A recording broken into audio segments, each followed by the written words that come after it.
Hi, I'm Dr. Larry Klein. I'm a dentist here in St. Petersburg, Florida. And we get a lot of questions about being pre-medicated for heart murmurs in dental treatment. Great question, and one that's a little controversial but now being solved.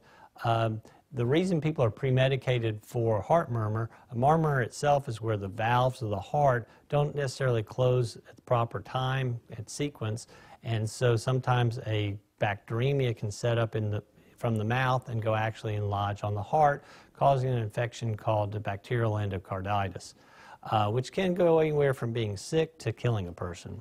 There was a lot of concern in years past about dental procedures that actually cause this infection, and in the past people have been pre-medicated with antibiotics before any sort of treatment. As of April 2007, the American Heart Association has said that a lot of these pre-medications do not have to be done prior to dental treatment.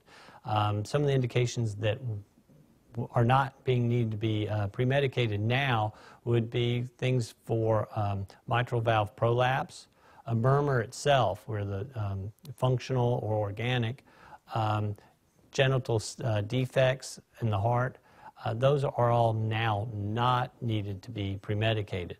There are still several that are pre-medicated, and that would be anyone with previous history of endocarditis, people that have had a serious congenital heart defect, and also people that have had a valve replacement.